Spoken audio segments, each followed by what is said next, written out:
গোবিন্দ গোপাল গৰুৰ কেতু ভকতৰ ভয় ভঞ্জন হেতু গোবিন্দ গোপাল গৰুৰ কেতু ভকতৰ ভয় ভঞ্জন হেতু। আৰু ইয়াতে কৈছে নাৰদত বিষ্ণু আসন্ত কৰি বৈকুণ্ঠ মই নাথাকোঁগৈ যোগীৰ হিয়াৰি সমুদায়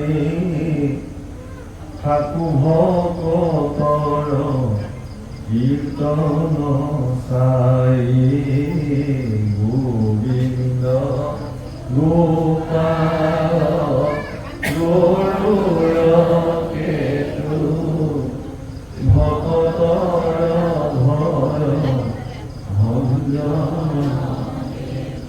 কিমান সুন্দৰ মহাপুৰুষ মাধৱে এই উৎকৃষ্ট ঘোষাজনাৰ বা শ্লোক ভাগৱতৰ নামঘোষাত তেওঁ অনুবাদ কৰিলে মহাপুৰুষে মূলৰা।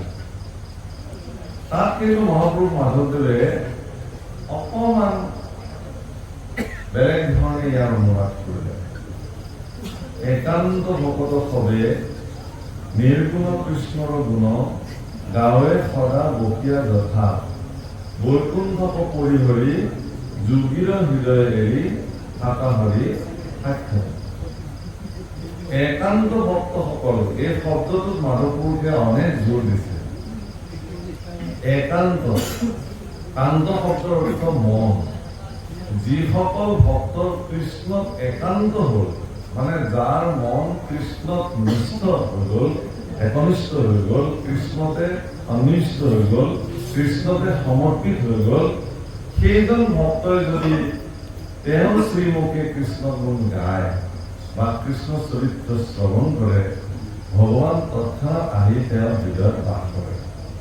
আচ্ছা এই বাক্যষাৰ ইমানেই জোৰদাৰ ইমানেই গুৰুত্বপূৰ্ণ যে আৰম্ভণিতে ভগৱান বেদব্যাসে যি 3 ভাগ মংগলাচৰণ পদ লিখিছে আজি আমাৰ ভাগৱতৰ আৰম্ভণিত বাজনে গাইছে যে প্রথম শ্লোক ভাগ ঋজন্মাদিরস্যয়তা অন্যায় অর্থেষু অভিজ্ঞস্বরা ইতরতঃ অর্থেষু অভিজ্ঞস্বরা তেনে ব্রহ্ম হৃদা আদি কবয়ে মুহ্যন্তি যত সূরয় তেজ বারি মৃদং যথা বিনিময় যত বিসর্গ ধামনা। ইয়াতে এটা শব্দ ব্যৱহাৰ কৰিছে ই শেষৰ পদত কৈছে যে সত্যম পৰম ধীমহি। কি বুলি ক'লে সত্যই পৰম ধ্যানৰ বস্তু। ইচ্ছা কৰিলে ভগৱান বেদব্যাসে ভাগৱত ৰচনা কৰোঁতে প্ৰাৰম্ভণিক শ্লোকত জন্মাদি অস্যয়তে অন্যায় ইয়াত শেষৰ পদত কৃষ্ণম পৰম ধীমহি ৰামম পৰম ধীমহি এনেকে লিখিব পাৰিলে ব্যাকৰণিকভাৱে ভুল নহয়। কৃষ্ণ পৰম ধীমহি শিৱম পৰম ধীমহি ইন্দ্ৰম পৰম ধীমহি ব্ৰহ্মম পৰম ধীমহি লিখিব পাৰিলে।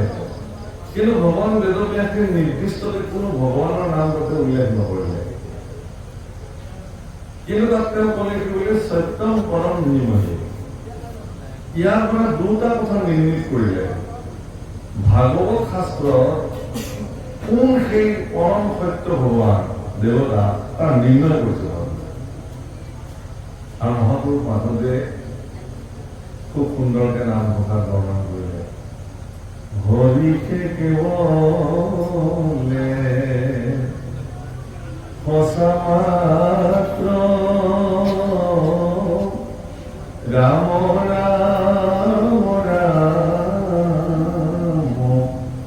ৰাম ৰাম তান্ত বিনে মিশাদত দে ঠাকুৰামানে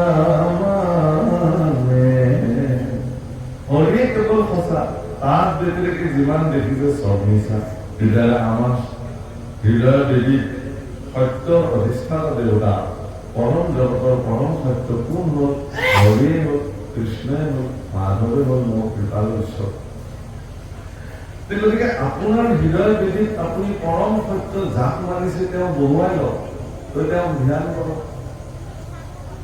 তাৰ পিছৰ পদত এটা শব্দ ব্যৱহাৰ কৰিছে শেষত মানে তাত কৈছে যে ভগৱানৰ গুণানুকীৰ্তন যদি কোনোবাই কৰে তেওঁৰ হৃদয়ত তৎক্ষণাৎ ভগৱান আহি বহি যায় শুশ্ৰূষিস তৎক্ষণাৎ শ্ৰীমদ ভগবতে মহামুনি কৃতে কিংবা পৰমেশ্বৰ বিদ্যা অবৰুদ্ধতে শুশ্ৰূষিস তৎক্ষণাৎ কৃষ্ণৰ গুণ কোনোবাই যদি কাণেৰে শুনিলে শুনাৰ লগে লগে তৎক্ষণাৎ ভগৱান তেওঁৰ হিয়াত বহি যাব কোনোবাই যদি কৃষ্ণৰ কীৰ্তন শ্ৰীমুখে বৰ্ণন কৰিলে তৎক্ষণাৎ ভগৱান আহি তেওঁৰ হৃদয়ত বহি যায় আৰু এই কথাটোকে ভগৱান কৃষ্ণৰ নাৰদৰ কৈছে মই বৈকুণ্ঠতো ৰৈ থাকিব নোৱাৰো যদি মোৰ একান্ত ভক্তজনে মোৰ গুণানুকীৰ্তন কৰে আৰু সেইকাৰণে ৩ নম্বৰ পদত খুব ধুনীয়াকে নিগম কল্প তৰুৰ গলিতম ফলম সুখ মুখত অমৃত দ্ৰৱসংযুক্তম পিবতম ভাগৱতম ৰসমালয়ম মুহুৰ্মুহু ৰসিকা ভুবি ভাৱতাঃ যে সুখদেৱৰ মুখত নিশ্চিত হোৱাৰ লগে লগে ভাগৱত ফল অমৃতৰ দৰে ববলৈ আৰম্ভ কৰিলে ভক্তসকলৰ হৃদয়ে হৃদয়ে নিজৰা ববলৈ আৰম্ভ কৰিলে আৰু এই কৃষ্ণ অমৃত ৰসত চতুৰ ভক্তসকলে মুহুৰ্মুহু বাৰে বাৰে ইয়াক পান কৰে ৰসিক কোন দিলা আমি আচলতে ৰসৰ স্বাদ কোন কিহেৰে লওঁ জিভাৰে লওঁ সেইকাৰণে জিভাৰ আন এটা নাম হ'ল ৰচনা আমাৰ সেইকাৰণে প্ৰতিবাৰ বগাই খুব ধুনীয়াকে বালপৰা উপসংগ কৰিছে একবাৰ হৰি বল মন ৰচনা মানৱ দেহের গৈরব কইল না মানব দেহা মাটির ভাণ্ড ভাঙিলে হবে খন্দর খন্দ ভাঙিলে দেহা জোড়া মিলবে না ওই একবার হরি বল মন বাহারে বার বেলা ডুবিলে হবে অন্ধকার বেলা ডুবিলে হবে রাত্রি সঙ্গে নাই তোর সঙ্গের সাথী কেউ তোর হবে না ওই একবার হরি বল মন রসনা মানব দেহের গৈরব কইল না হে জিভা পায়সখন কেনে হৈছিল তই অলপো দেৰি নকৰ কবৰ কাৰণে আজিৰ ভোজত বিলাহী টকখনে কাক যে কিমান আনন্দিত কৰিলে আয়ো দেহি ৰাস্তাই ৰাস্তাই কৈ যাবলে কাৰো কোনেও দেৰি নকৰে কিন্তু ধ্ৰুৱজ্যোতি ডেকা বাপে ইমান সুন্দৰ কৃষ্ণ কথা কলে আয়ো দেহি সেই কথাটোৰ ৰসৰ স্বাদ কবলৈ আমাৰ সময় নাই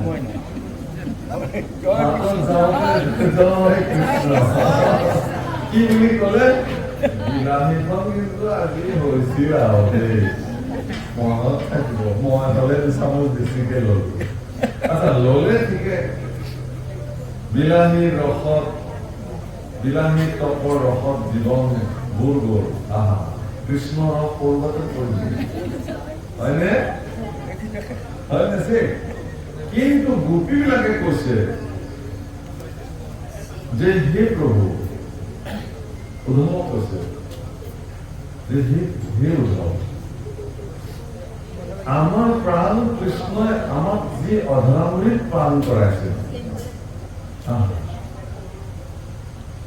কৃষ্ণৰ দিব্য শৰীৰৰ আলিংগন আমাৰ যিদিনাখন জীৱনত প্ৰাপ্তি হৈছিল,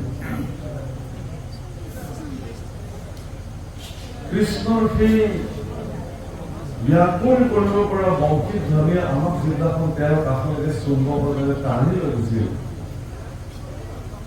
ভগৱান অপীতা ৰাত্ৰি সাৰুষ্পুষ মল্লিকা বিক্ষুৰান্ত মনঃ চক্ৰে যোগ মায়া উপস্থিতা। যোগ মায়া ব্যৱস্থিত কৰি দিছিল। যি যোগ মায়া ভগৱানক পাবৰ কাৰণে বাধাৰ প্ৰাচীৰ হৈ থাকে, সেই যোগ মায়া বাধ্য হৈ গৈছিল সেইদিনাখন আমাক বাট এৰি দিবৰ কাৰণে। আমাৰ কিমান আজি আপুনি প্ৰধানমন্ত্ৰীক লগ কৰিবলৈ হাবিয়াস কৰে, কোনো এপইণ্টমেণ্ট নাপায়, কিন্তু প্ৰধানমন্ত্ৰীয়ে যদি কৈছে আপুনি অমুক দিনা আহক, সেইদিনাখন আৰু আপোনাক কোনেও বাধা দিব নোৱাৰে। আপুনি সেইদিনাখন বুকু ডাঠি মোক প্ৰধানমন্ত্ৰীয়ে মাতিছে, ৰাস্তা এৰি দিয়ক। জগতৰ ঈশ্বৰ ত্ৰিভুৱন সমস্ত বিশ্ব ব্ৰহ্মাণ্ডৰ কোটি কোটি ব্ৰহ্মাণ্ডৰ মালিক জগতৰ নাথ প্ৰভু ভগৱন্তই আমাক আমন্ত্ৰণ কৰিছে। কোন মায়া তুমি আমাক বাধা দিবলৈ? ৰাস্তা এৰি দিয়া। মায়া ব্যৱস্থিত কৰিলে প্ৰভু, এয়া তোমাৰ কি মায়া? বোলে এইটো মোৰ মায়া। তোমাৰ মায়াটো বিষয় মায়াত তুমি থাকা, মোৰ যিটো মায়া ভক্তসকলে এনেকে মোৰ প্ৰতি আকৰ্ষিত হৈ আহে। আৰু সেই গোপীসকলক এৰি কৰ্তব্যৰ খাতিৰত ভগৱান যিদিনাখন অক্ৰূৰৰ ৰথত উঠি ৰাতিতে তেওঁ গুচি গ'ল কণ্ঠ ৰাখিবৰ কাৰণে। তাত গৈ এটা ডাঙৰ ঘটনা ঘটিল। ইয়াৰ আগৰ অধ্যায়ত এইবোৰ বৰ্ণন হৈছে। উদ্ধৱক লগ পালে তাতে পৰম বান্ধৱ, বৃহস্পতিৰ শিষ্যৰ, আজিৰ ভাষাত ক'ব গ'লে most intellectual person, খুব পাৰ্চনেলিটি থকা ব্যক্তি, ব্যক্তিত্বৰ পৰাকাষ্ঠা। উদ্ধৱে কৃষ্ণৰ চৰণত নিজক সমৰ্পিত কৰি পেলালে যে হে প্ৰভু, এই দুখানি চৰণ ব্যতিৰেকে মোৰ আৰু সেৱাৰ বস্তু একোৱেই হ'ব নোৱাৰে, এতেকে মই আজিৰ পৰা তোমাৰ দুখানি চৰণতে সমৰ্পিত।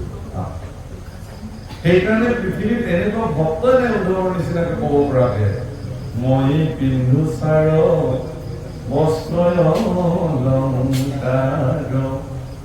তোমাৰ উচিত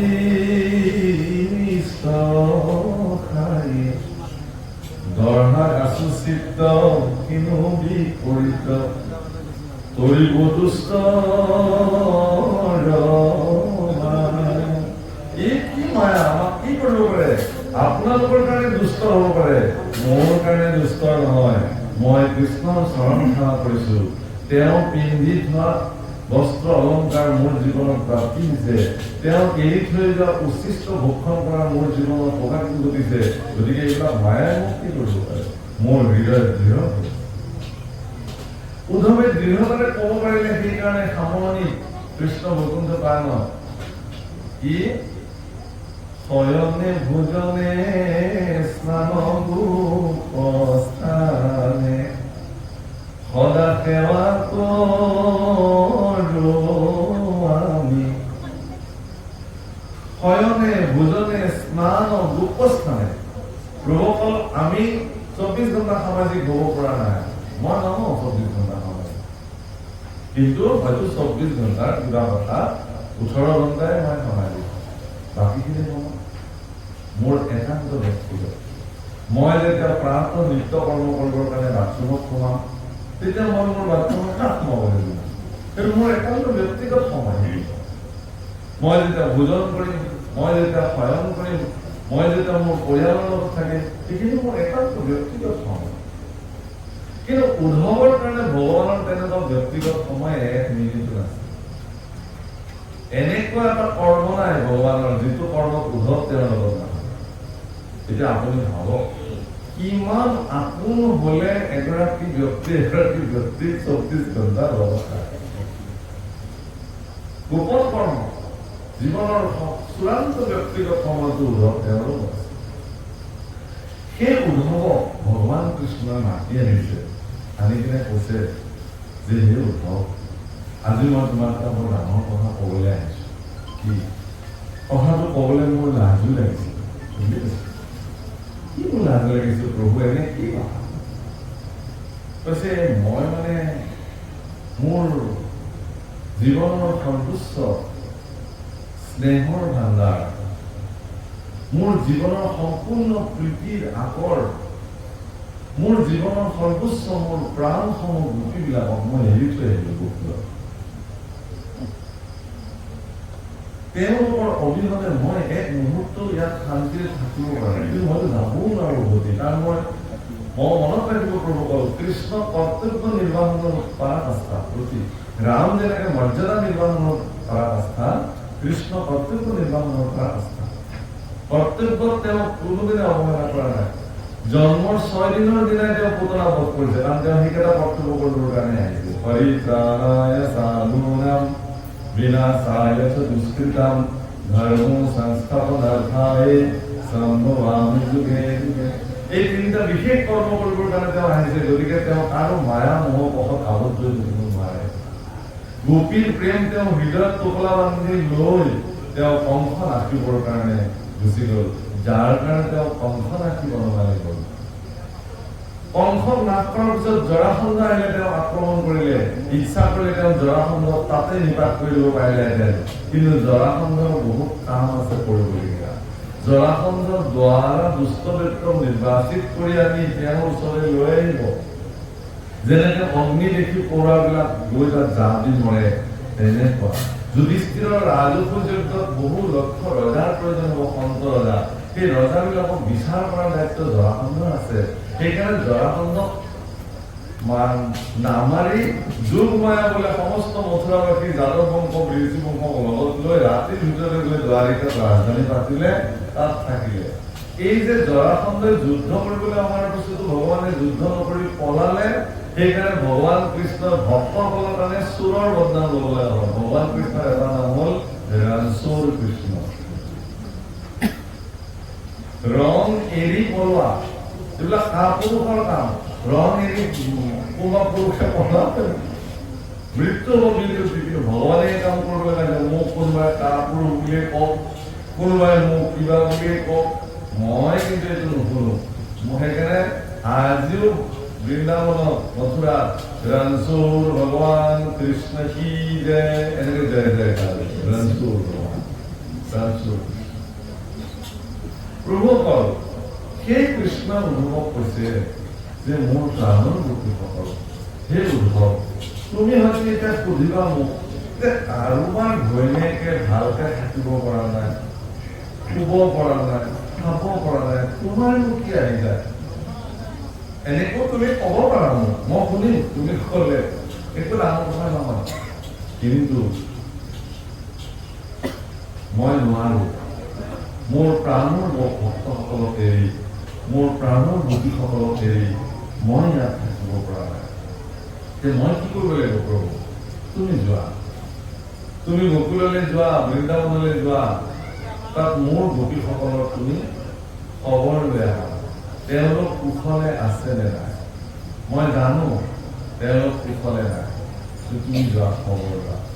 আৰু ময়ো কেনেকে আছো মোৰ বাৰ্তাও তেওঁলোকক দিবা, আৰু কবা যে মই তেওঁলোকক লগ কৰিম বাৰু, তেওঁলোকে মোক পাব, যেনেকে নহওক মোক পাব।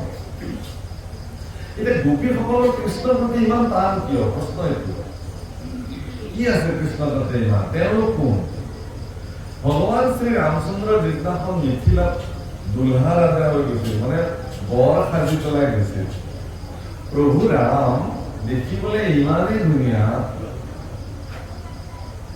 তেওঁৰ চৰণ যুগল ইমানেই সুকোমল, মিথিলাৰ পুষ্প বাটিকা গুৰু বিশ্বমিত্ৰৰ আজ্ঞালৈ যিদিনাখন ফুল ছিঙিবৰ কাৰণে ৰাম গৈছিলে, ফুলৰ মালিবিলাকে ৰামচন্দ্ৰক মানা কৰিছিল। মিথিলা ভাষা খুব ধুনীয়াকে গায়, रामजी विनती सुनो हाय रामा, बगिया बीज जाने न दे हो, राम जी विनती सुनो। क्यों नहीं दिया मुझे बोले? दल फूल हमें तर लाई हो, आमी सिंगे जी प्रभु तुम्हें जाओ ना কিয় নিজে মোক যাবলৈ মনৰ কি পুষ্পবাটিকা, সেইখন পুষ্পবাটিকা কাৰ জানে? বৈদেহী জানকী। কৈছে হে প্ৰভু তোমাৰ চৰণ যুগল সুকুমল পদুম ফুলৰ দৰে তাতে আকৌ খৰম পিন্ধি অহা নাই কোমল চৰণ কমল বিনু পনহি কি ধুনীয়া শব্দ কোমল চৰণ কমল বিনু পনহি পনহি মানে খৰম জোতা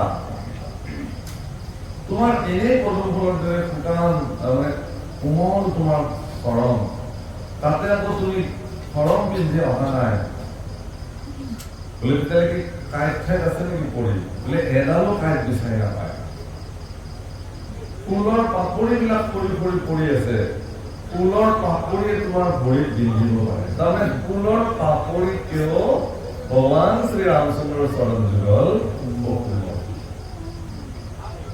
মহাপুৰুষে বৰগীতত বাক্য লিখিছে অৰবিন্দ নিন্দি তব চৰণ পদুম ফুলকো নিন্দা কৰিব পাৰে তোমাৰ চৰণ যুগল এতিয়া ভাবক ভগৱানৰ চৰণ আচ্ছা এই চৰণৰ কি এই ভগৱানৰ চৰণ যে এনেকুৱা সুকুমল ভগৱানৰ চৰণ যে ইমান মনোমোহা ভগৱানৰ চৰণ স্পৰ্শ কৰাৰ হৃদয়েৰে যিটো হাবিয়া সেইকাৰণে গোপীসকলে কি বুলি কয় ৰাসত যে হে প্ৰভু তোমাৰ হস্তপদ্ম আমাৰ শিৰত থোৱা আৰু তোমাৰ চৰণ পদ্ম আমাৰ স্তনৰ ওপৰত থৈ দিয়া গোপীসকলৰ শৰীৰৰ আটাইতকৈ কোমল আৰু স্পৰ্শকাতৰ অঞ্চলে হ'ল তেওঁলোকৰ স্তন যুগল কৈছে যে তোমাৰ চৰণ ইমানেই কোমল যে আমাৰ শৰীৰৰ ক'তো বেলেগ স্থানত থবলৈ আমি দিব নোৱাৰো ইয়াতকৈ উৎকৃষ্ট প্ৰেম কি হ'ব পাৰে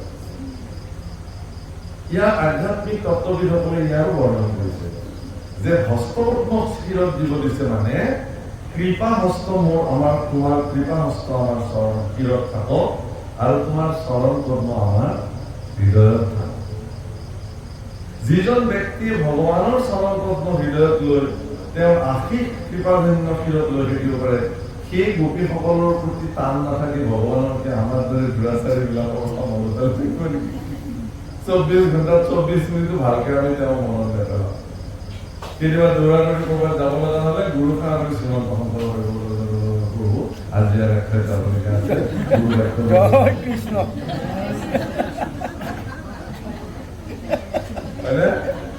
আজি আৰু নাম আজি আৰু গুৰু বাক্য নবলালো প্ৰভু আজি আৰু ৰূপ ধ্যানো নকৰিলো আৰু হ'ব আৰু প্ৰভু তুমিতো আছাই আৰু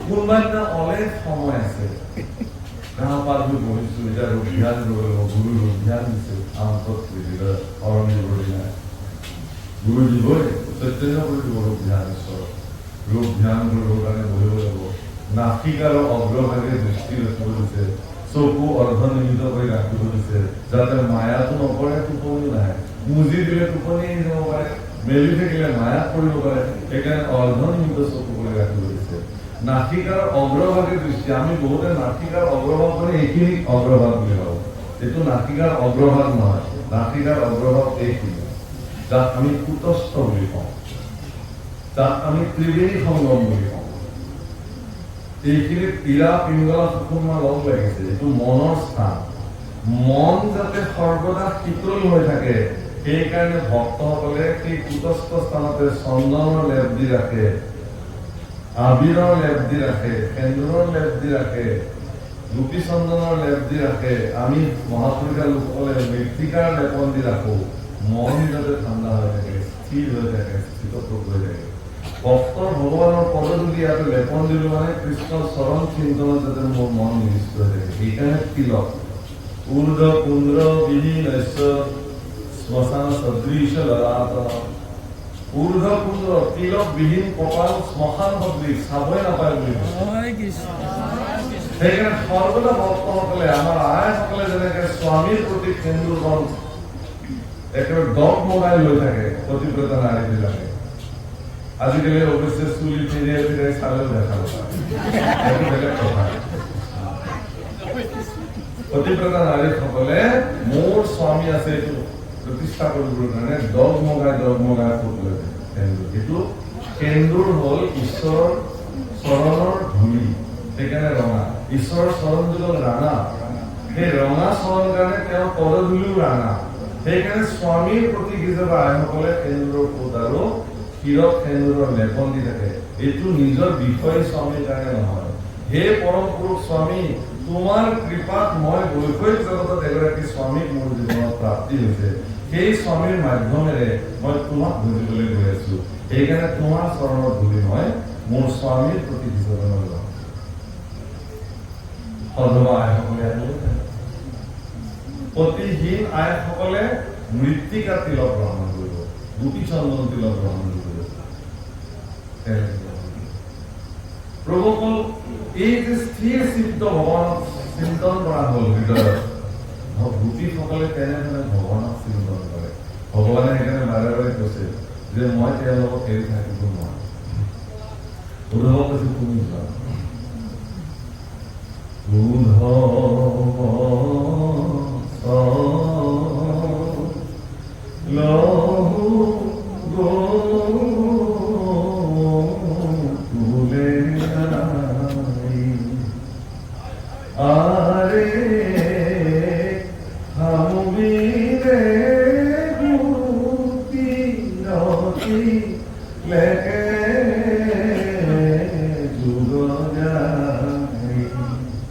মোৰ অভিহনে গোপীবিলাকৰ এই সময় এটা যুগৰ সমান হৈছে।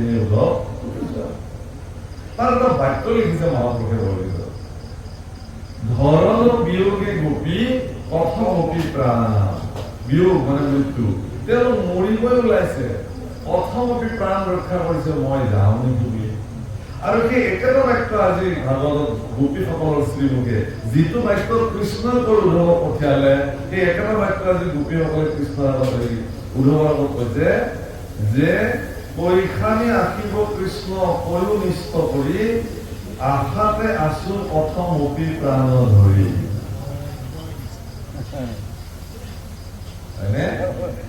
উদ্ধৱৰ এইটোতে চিন্তা লাগিল, আৰে এওঁলোক অভিন্ন নেকি? সেইজনে যি কথা পায় বোলে যে একে কথা কৈ আছে। কিন্তু উদ্ধৱক তেওঁলোকে কি দৃষ্টিৰে লৈছে? উদ্ধৱক তেওঁলোকে লৈছে যে সাক্ষাৎ কৃষ্ণ লেখীয়া কৰি, কৃষ্ণ পৰিধান কৰা বস্ত্ৰ পৰিধান কৰিছে, কৃষ্ণ পৰিধান কৰা অলংকাৰ পৰিধান কৰিছে, কৈছে যে এইজন কোন এনেকুৱা সাৰুক্য মুক্তি লাভ কৰি আমাৰ ওচৰলৈকে আহিছে। উদ্ধৱক এই দৃষ্টিৰে, আৰু সাৰুক্য মুক্তি প্ৰাপ্তিৰ পিছত কৃষ্ণ আৰু তেওঁৰ মাজত পাৰ্থক্য বিহীন হৈ গৈছে।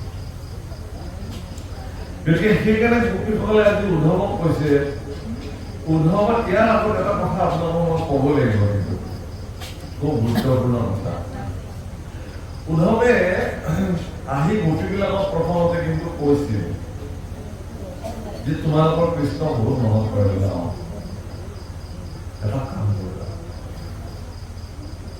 শয়নে সপোনে দেখিবলৈ আৰম্ভ কৰে, সপোনতো দেখিবা কৃষ্ণ। কৈছে হে উদ্ধৱ, সপোন কোনে দেখে? যিজনে টোপনিত যায়, নিদ্ৰা আহে। কৃষ্ণ যিদিনাখন ধৰি অক্ৰূৰৰ ৰথত উঠি আমাক এৰি গুচি গল, সিদিনাখনৰ পৰা আমি টোপনিও মৰা নাই। গতিকে আমি সপোন ক'ত দেখো? আমাৰ তেওঁ চব লৈ গুচি গৈছেতো আমাৰ পৰা, আমাৰ নিদ্ৰা লৈ গৈছে, আমাৰ সুখ লৈ গৈছে লগত। তেওঁ অকলে যোৱা নাই নহয়, আমাৰ প্ৰাণ লৈ গৈছে, আমাৰ জীৱন লৈ গৈছে, আমাৰ সুখ লৈ গৈছে, সমৃদ্ধি লৈ গৈছে, আমাৰ সপোন লৈ গৈছে, টোপনি লৈ গৈছে, চব লগত লৈ গৈছে কৃষ্ণ। আমাক কিবা এৰি থৈ গৈছে নেকি? এটা জড় শৰীৰ ইয়াতে থৈ গৈছে আমাক, আমি মৰি মৰি জীয়াই আছো। তেওঁ জানে আমি কেনেকে জীয়াই আছো। ধ্যান কৰা, ধ্যান কৰা, ধ্যান কৰা, একান্ত কৃষ্ণ ধ্যান কৰা। খুব হাঁহিছে গোটবিলাক, খিলখিলকে হাঁহিছে দুখতো। উদ্ধৱে বোলে কিয় হাঁহিলা? মই এইটো ইমান নমস্কাৰ কলো। কৈছে বোলে হেৰি নামৰ ঘৰ, এই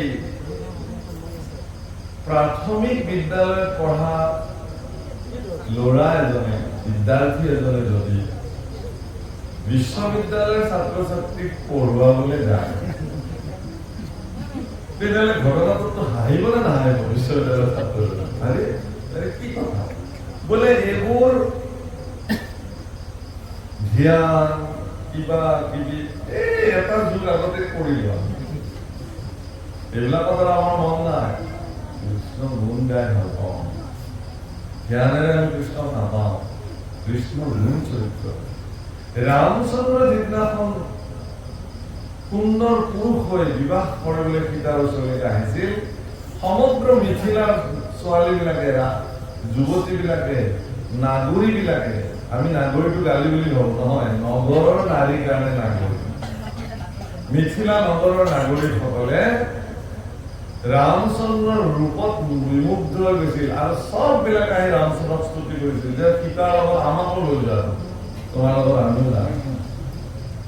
ৰামচন্দ্ৰই ক'লে যে মোৰ এইবাৰৰ জন্ম এক পত্নী ব্ৰতা, মই ৰামচন্দ্ৰৰ ৰূপত যিমান দিন থাকিম মই এগৰাকীকে পত্নী হিচাপে গ্ৰহণ কৰিম, সেয়া হ'ল বৈদেহী সীতা। তাৰ ব্যতিৰেকে মই কোনো বেলেগ নাৰীক পত্নী দৃষ্টিৰে নাচাওঁ। কি কৈছে? মাতৃবৎ পৰদাৰেষু পৰদ্ৰব্যেষু লোষ্টবৎ আত্মবৎ সৰ্বভূতেষু য় পশ্যন্তি সকলবিদা। মাতৃবৎ পৰদাৰেষু, যিমান মহিলা আছে মোৰ সকলোকে মই মোৰ মাতৃৰ দৃষ্টি চাম, মোৰ পত্নী ব্যতিৰেকে সকলোকে মই মাতৃৰ দৃষ্টিৰে চাম, আনৰ দ্ৰব্য বস্তুৰ প্ৰতি মোৰ লোভ নাথাকিব, আৰু সকলো ভূততে মই আত্মগত দৃষ্টি দেখিম, সকলোতে আত্ম বিদ্যমান হৈছে।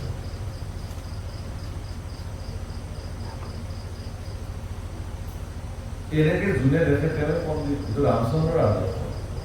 ৰামচন্দ্ৰই ক'লে যে ঠিক আছে, যদি মোক বিচৰা তোমালোকে স্বামী হিচাপে, তেতিয়াহ'লে ইয়াৰ পিছত মই কৃষ্ণ হৈ আহিম আৰু তোমালোকে গোপী হৈ যাবা, সেইদিনাখন মই তোমালোকক স্বামী ৰূপে ধৰা দিম।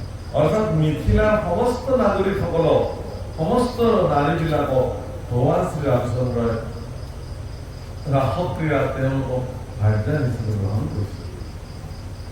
আৰু পঞ্চৱতী বনত, দণ্ডকাৰণ্যত, চিত্ৰকূট পৰ্বতত যিমানবিলাক সাধক ঋষি আছিল, প্ৰত্যেক ঋষিয়ে ৰামচন্দ্ৰক স্বামীৰ নিচিনা শুশ্ৰূষা কৰিব খুজিলে, প্ৰভু তুমি একমাত্ৰ পুৰুষ, আমিতো চব ভাৰ্যা হয়, গতিকে আমি তোমাক স্বামীৰ নিচিনা সেৱা কৰো। ৰামচন্দ্ৰ কৈছে না, যদি মই তোমালোকৰ পৰা সেৱা গ্ৰহণ কৰো, তেতিয়াহ'লে মোৰ পিতৃৰ বাক্য পালি মই যে বনবাসলৈ আহিছো, এইটো মোৰ লংঘন হ'ব। গতিকে তোমালোকে মোৰ অহা জন্মত আহিবা। সমস্ত দণ্ডকাৰণ্য ঋষিবিলাক গোপী হৈ আহিছে। গো অৰ্থে বেদ, পি অৰ্থে পিবন্তে, বেদ পান কৰোতাসকল গোপী। বেদক যিসকলে পান কৰিব পাৰিছে, বেদ যিসকলে জানে, বেদ সম্পৰ্কে যিসকল তত্ত্বজ্ঞ, তেওঁলোকে গোপী হ'ব খুজিছে। সেইকাৰণে এই গোপীসকলে হাঁহিছে যে এইবিলাকতো আমি কোনোবা জন্মতে কৰিলো, তেতিয়াহ'লে তোমালোকে কৰা কি? বোলে আমি মথুৰাৰ ফালে মুখ কৰো আৰু হা কৃষ্ণ বুলি চিঞৰি চিঞৰি কান্দো, সেইটোৱে কাম আমাৰ।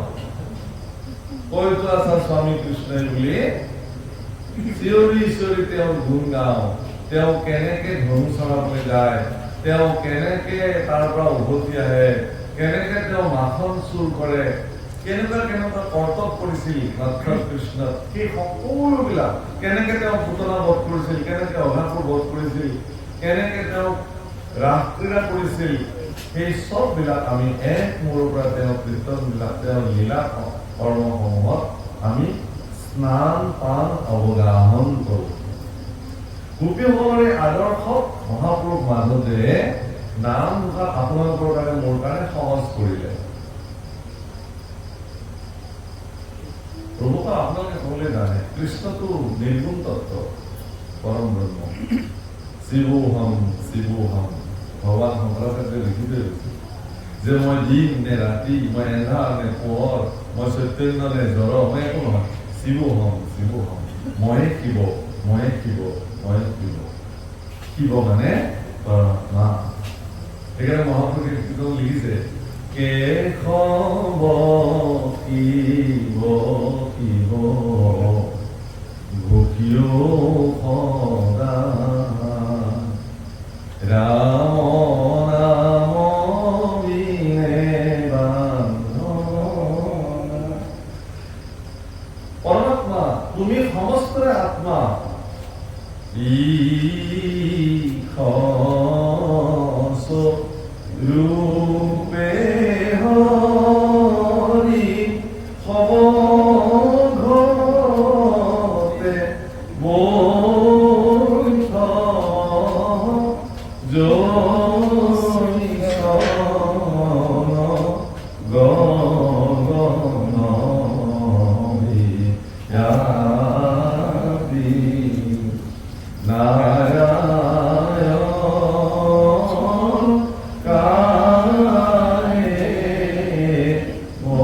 মতি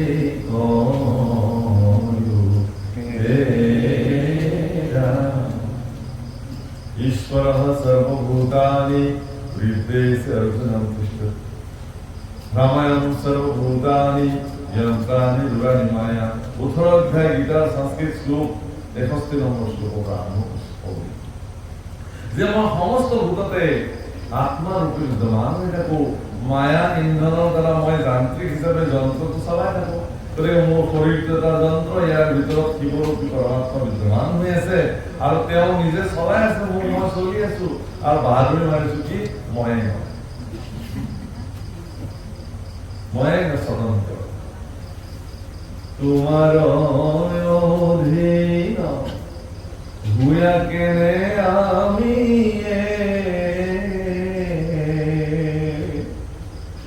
ভৈলু স্বতন্ত্ৰ ইটো কিনো অদ্ভুত হে প্ৰভু এনেকুৱা অদ্ভুত তোমাৰ মায়া আমি তোমাৰ অধীন হোৱাৰ পিছতো আমি কেনেকে ভাবিব পাৰো যে মই স্বতন্ত্ৰ তোমাক কেনেকে নমতে থাকিব পাৰো তোমাক কেনেকে নিশ্চিন্তাকে থাকিব পাৰো এক মুহূৰ্ত তোমাৰ চিন্তন ব্যতিৰেকে মোৰ প্ৰাণবায়ু ওলাই যাব লাগে অথচ আমি তোমাক কিমান দিনলৈ পাহৰি যাব মনত নপৰে তুমি যে মোৰ ভিতৰতে বহি আছা এজন ব্যক্তি আহি মোৰ ড্ৰয়িং ৰুমত বহি আছে মই কি কৰিছো তেওঁক বঢ়িয়াকৈ বহিব দিলো তাৰপিছত মই ভিতৰত গলো ক'ৰবাত গলো তেওঁ যে বহি আছে মই এষাৰ মাতো নিদিওঁ একো নিদিওঁ তেওঁ কিমান মন বহি থাকিব কিন্তু এনেকুৱা তেওঁ বাধ্য তেওঁ বহিয়ে থাকিব লাগিব এতিয়া এটা নিৰ্দিষ্ট সময়লৈ তেওঁ বহিম বুলি সংকল্প লৈ আহিছে গতিকে সেই নিৰ্দিষ্ট সময়টোলৈ তেওঁ অকলে বহি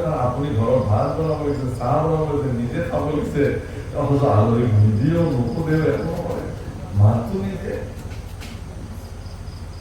আপোনাৰ ভিতৰতে পৰম ব্ৰহ্ম চৈতন্য স্বৰূপ বিদ্যমান এইটো আপোনাৰ ঘৰটোত আহি ভগৱান বহি দিলে অৱাকে যিদিনাখন কান্দিলে অহম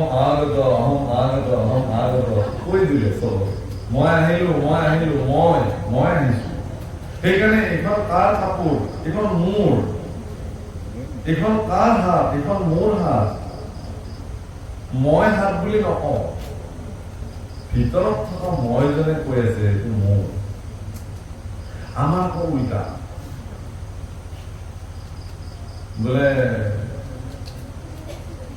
এজন এনেকে আগত তাত চলি আছে ব্যাখ্যা চলি আছে এটা সৰু ল'ৰাই খুব উৎপাত কৰি আছে কাৰোবাৰ চশমা খুলি দিয়ে কাৰোবাৰ কাপোৰ টানি দিয়ে তাকে দেখি গুৰুৱে ধমকি দিলে এইটো কাৰ ল'ৰা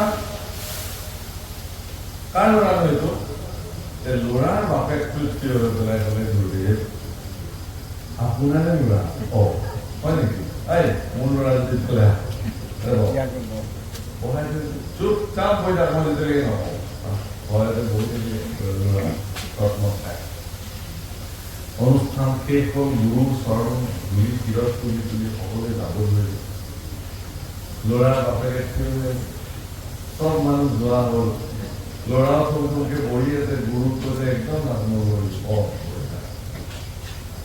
বাপেকে কৈছে গুৰুদেৱ মোকো আজ্ঞাখন দিলে ভাল আছে আজ্ঞা দিয়া হৈছে নহয় মানে ল'ৰাটো কোনটো ল'ৰা সেইটো মোৰ ল'ৰা মই যি কৰোঁ সেইটো পিছত ইয়াৰ কথা তুমি ভাবিব নালাগে তুমি ঘৰত গুৰুদেৱ এটাই ল'ৰা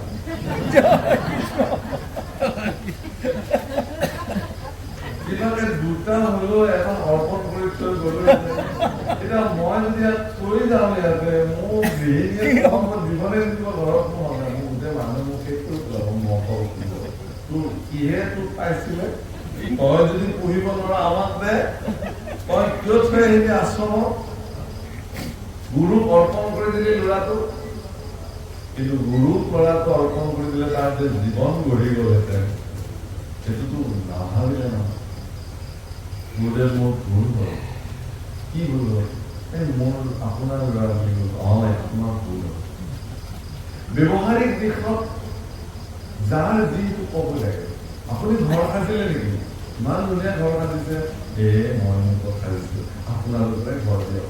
কিন্তু মনে মনে ভাবি আছো চাই লওক ঘৰটো এনেকুৱা বাপেৰৰ জন্ম কাঢ়িব পাৰিব। আপুনি গাড়ী কিনিলে নেকি? সেই মোৰ গাড়ী আপোনালোকে কিয় ৰাতি বিপদে আপদে যদি ফোন কৰে আপোনাৰ গাড়ীখন লাগিছিলে, এই মোৰ জমনি যোৱা ল'ৰাটোৱে এই গোটেই তেল চেল শেষ কৰি আৰু চলাটো হেৰি কৰি লৈ আহিছে, নহ'লে আপোনাৰ আৰু নিদিও নে? নিদিয়ে, কাৰণ তেওঁৰ অন্তঃকৰণে সেইখন তেওঁ গাড়ী আপোনাক বুলি এনেই কৈছে। গুৰুসকলে কৈছে যে যদি আপোনাৰ হয় ঈশ্বৰৰ দ্বাৰা প্ৰাপ্ত হৈছে, আপুনি আপোনাৰ বুলি কোৱাত কিয় বাধা? মোৰ ঘৰ কৰিব হয় ঈশ্বৰৰ কৃপাত মই খাই দিছো, মই কিনিছো গাড়ীখন ঘৰটো। কেতিয়াবা লাগিলে কম অন্তৰেৰে কিন্তু মানিব লাগে যে হে প্ৰভু মই বাহ্যিক ব্যৱহাৰ মোৰ গাড়ী বুলি কলো, কিন্তু নহয় এইখন তুমি দিছা প্ৰভু কৃপা কৰিছা। মোৰ ঘৰ বুলি কলো, কিন্তু তুমি দিছা মোক বান্ধিবলৈ, মই মোক ক'ত কৰা মোৰ দ্বাৰা তুমি কৰাইছা। কিন্তু আমাৰ উল্টা, ভিতৰত কওঁ মোৰ বুলি আৰু বাহিৰত কওঁ আপোনাৰ বুলি। সেইকাৰণে কেতিয়াও নকব, এনেকুৱা ধৰণৰ কথা কব নালাগে। হয়তো যিটো হয় হয়, যিটো বাস্তৱিক সত্য। বাৰু যিয়ে নহওক, ভগৱন্ত পুৰুষে গোপীসকলৰ ক্ষেত্ৰত আজি উদ্ধৱক প্ৰেৰণ কৰিছে এই কাৰণে যে হে উদ্ধৱ, তুমি উদ্ধৱক যেতিয়া ভগৱানে নিৰ্ণয় কৰি ললে যে এওঁ মোৰ সেৱক হব, এজন গুৰুৱে এজন শিষ্যক যিদিনাখন সেৱক হিচাপে মান্যতা দিব নহয়, শিষ্যক কি কি ধৰণে পৰীক্ষা কৰিব নিশ্চয় নাজানিব। আৰু সেই পৰীক্ষাত যদি শিষ্য কেনেবাকৈ ফেইল কৰিলে, তেওঁ গুৰু সেৱাৰ পৰা, গুৰুৰ কৃপাৰ পৰা তেওঁ বস্তি কৰে। যিকোনো পৰীক্ষা লব, যিকোনো পৰীক্ষা লব।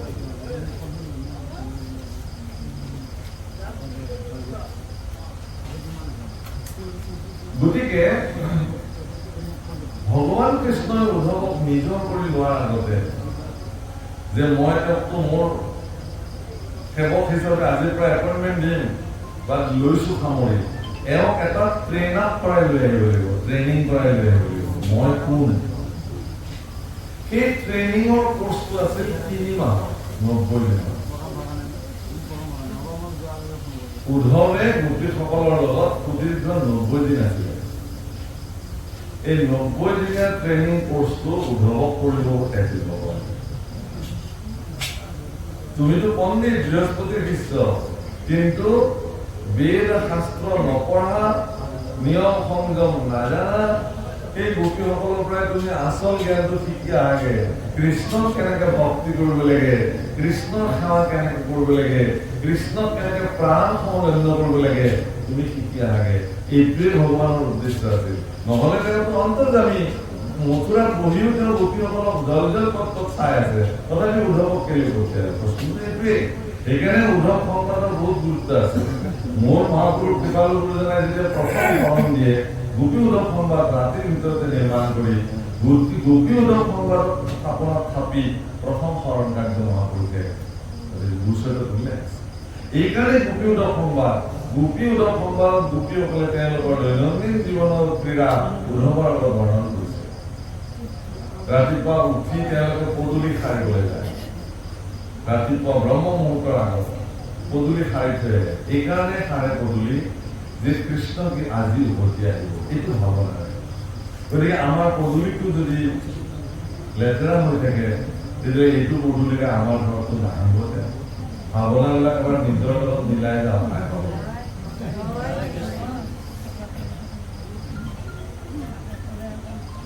9টা বজালৈকে বোলে আইগৰাকী ফুৰিয়ে উঠা নাই, ফুৰি দিছে আৰু মানুহে এতিয়া চোতাল সাৰিবলৈ গ'লে মোকে হাঁহিব বুলি এইজনী এতিয়াহে পদূলি সাৰেনে, আজি আৰু নাসাৰো হ'ল। সেইদিনাখনে যদি ভগৱান আপোনাৰ তালৈ অহাৰ পৰিকল্পনা আছিল, পদূলিতে সমাপ্ত। কাৰণ এটা বাহী পদূলিৰে ভগৱান আপোনাৰ হ'লে আহিব জানো? গোপীসকল ব্ৰহ্ম মুহূৰ্ততে গৈ প্ৰথম পদূলি খায়। তাৰপিছত দুৱাৰ দলি মুচিছে, ভগৱান লিখিব ঘৰৰ দুৱাৰ দলি ভগৱান নৃসিংহ মুৰাৰী নৰসিংহ ভগৱান তাত থাকে সেইকাৰণে দেহলি যিটো দুৱাৰদলি সেইটো মাৰ্জন কৰিছে ঘৰ দুৱাৰ মৰ্জন কৰিছে স্নান কৰিছে স্নান কি বুলি কৰিছে ভগৱানে মোক আলিংগন কৰিব মোৰ শৰীৰত যদি দিব্যতা নাথাকে তেতিয়াহ'লে মোক আলিংগন নকৰিব সেইবুলি তেওঁৰ নামত স্নান কৰিছে নিজৰ কাৰণে নহয় এইবাৰ দেখিছে বন্তি জ্বলাব লাগিল পদূলিত দিলে তুলসীৰ ওপৰত দিলে মন্দিৰত দিলে ভগৱান আহিব আহি ক'ত বহিব এটা পৰিৱেশ নেদেখিলে তেওঁ উভতি যাব তাৰপিছত চিন্তা কৰিলে আমি এতিয়াই যদি আহি পায় কৃষ্ণ কি খুৱাম ধাম ধুম তেওঁ গাই খিৰাবলৈ গৈছে কৃষ্ণ আহিব কৃষ্ণ আহিব কৃষ্ণ কৃষ্ণ কৃষ্ণ যদি মানে গাই খিৰাইছে আৰু সেই দধি কৃষ্ণ সেই দুগ্ধ কৃষ্ণৰ নামত আনি উতলাইছে কৃষ্ণৰ নামত দৈ সাঁচিছে কৃষ্ণৰ নামত ক্ৰীম নিৰ্মাণ কৰিছে কৃষ্ণৰ নামত ঘি তেওঁ আহি খাব মাখন চঞ্চুপুৰি মোৱাল আৰু এক বিধি বিধি বিধি বিধি কৃষ্ণ ভাৱনাৰে কৃষ্ণৰ কাৰণে নিৰ্মাণ কৰিছে দেখিলে যে কৃষ্ণ নাহেই মনেৰে কৃষ্ণক সমৰ্পিত কৰি দিলে পৰিয়াল পৰিজনক সকলোকে খাবলৈ দিলে সকলো পৰিয়ালে কৃষ্ণৰ কৃপা লাভ কৰিব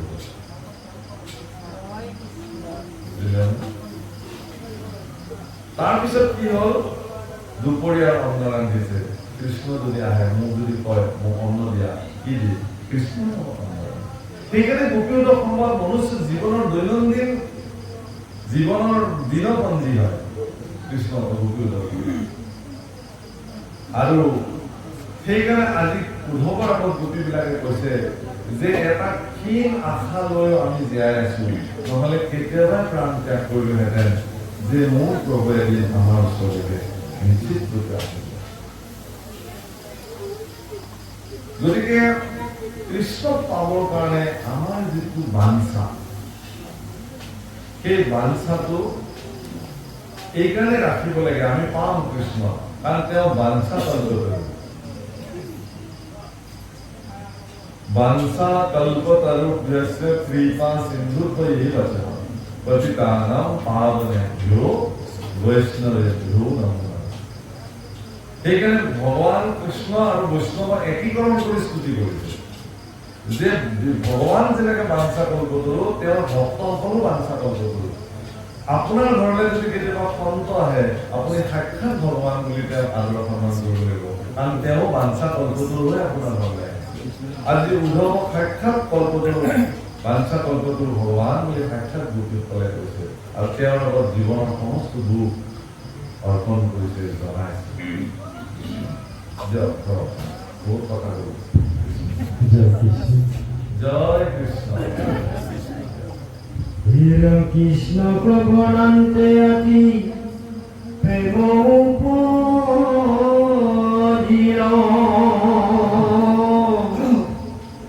এরা পতিপুত গৃহ হরি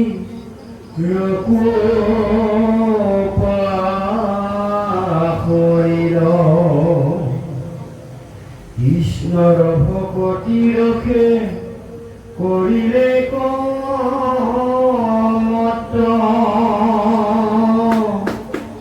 চেতন নাহিকে গোপীয় গাঁৱত কৃষ্ণ সংগমকে কতো কৰিয়ে আছে ধ্যান সেই বেলা ভ্ৰমণ দেখে বিদ্যমান প্ৰিয় কৃষ্ণে পথাৰত তাকে মানি ভ্ৰমণ লগাই ভৱ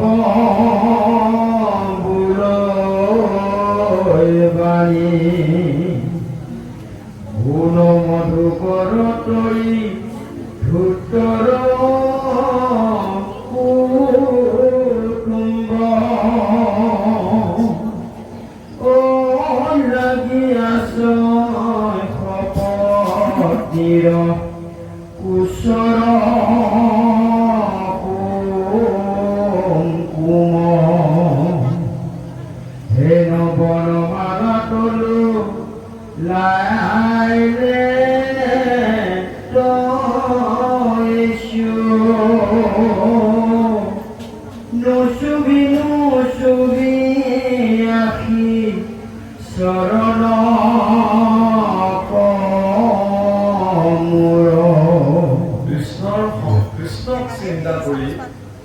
তেওঁলোকে গোপীসকলে নিজৰ স্বামী পুত্ৰ পৰিবাৰ সকলোকে পৰিত্যাগ কৰিব পাৰিলে।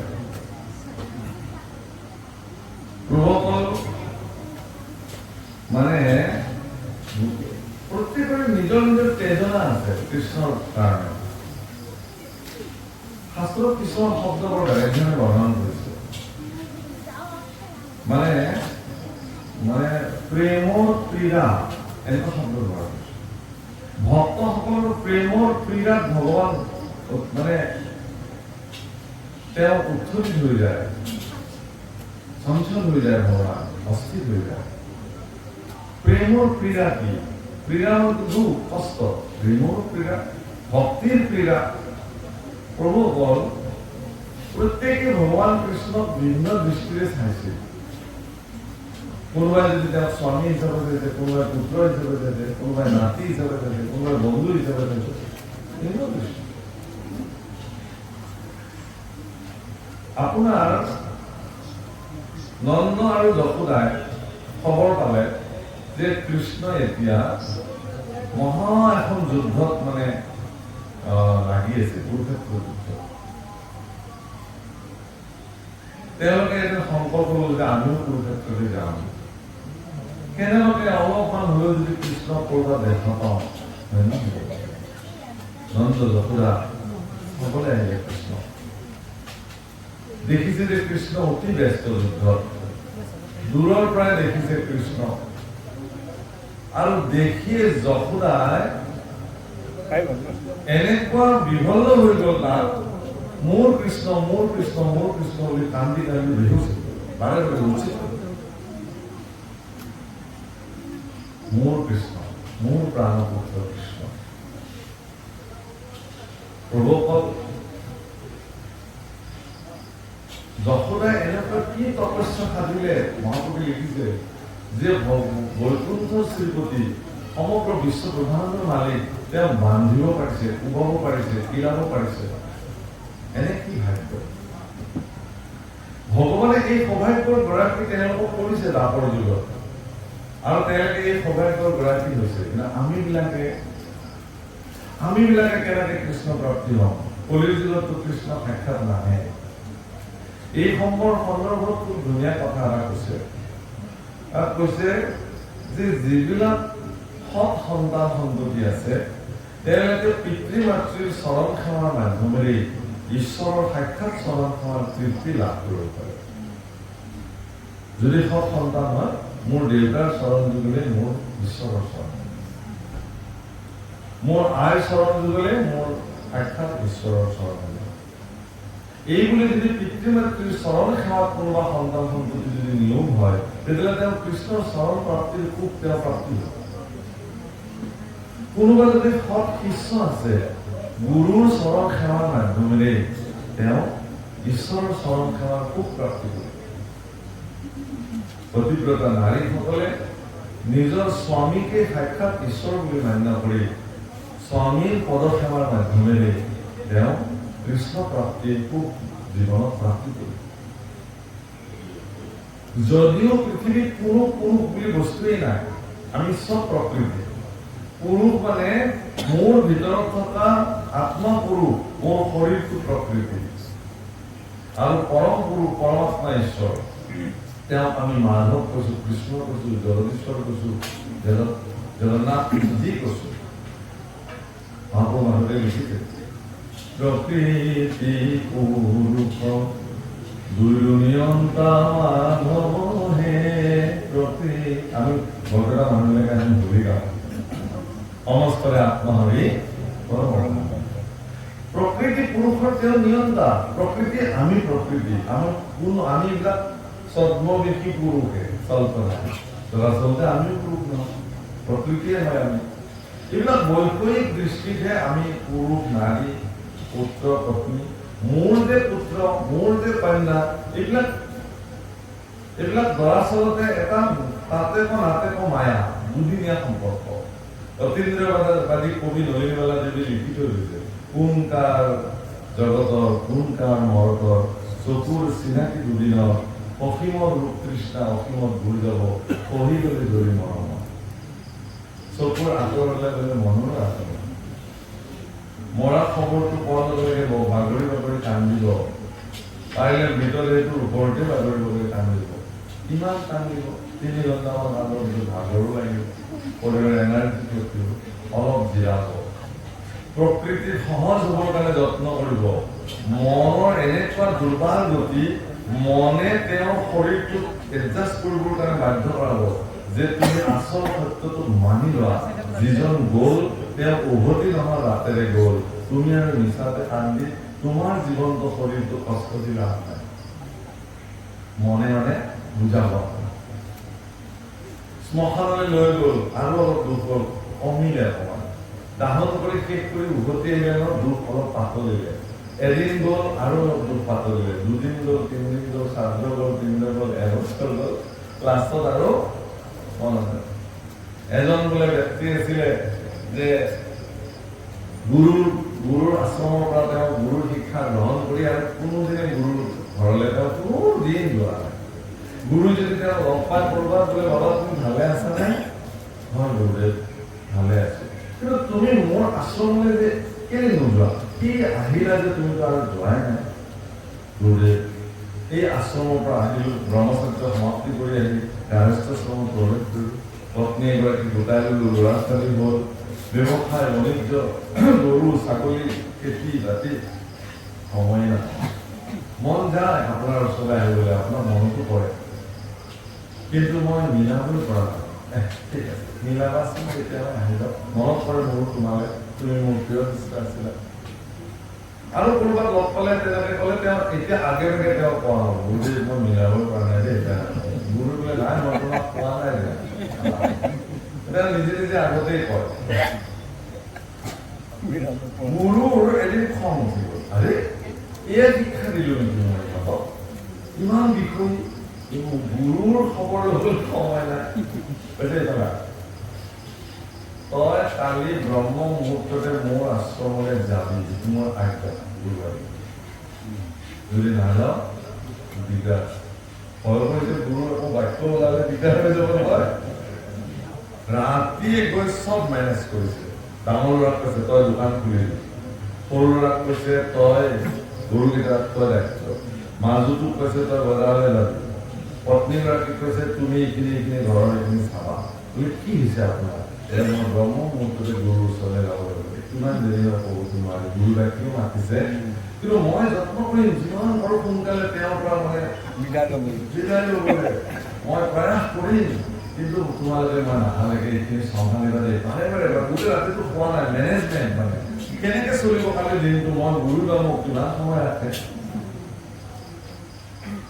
ব্ৰহ্ম মুহূৰ্ততে একদম গা পা ধুই আহি গুৰুৰ ঘৰত ঈশ্বৰে কৈছে গুৰুদেৱ অন্য দিনা গুৰুদেৱে ব্ৰহ্ম মুহূৰ্ততে উঠে আজি গুৰুদেৱ শুয়ে উঠা উঠিম বুলি মই কৈছো ন পৰীক্ষা গুৰুসকলে কেনেকুৱা পৰীক্ষা লয় ঠিক নাই বোলে গুৰুদেৱৰ গা বেয়া কালিৰ পৰা আজি দেখোন উঠাই নাই আমাৰ কি জগুৱাই দি আছে এই কোনে জগাবলৈ ভয়তে আমি কোনো যোৱা নাই আছে ঠিক আছে উঠিব নিদিয়ে বাৰান্দাতে বহি আছে কেতিয়া উঠে ঘড়ীটোতে চাই গুৰুদেৱ কেতিয়া উঠে মই এই এতিয়া দোকান খুলিব হ'ল এই বজাৰৰ মানুহ আহিছে কাষ্টমাৰ আহিছে এই ধাৰণা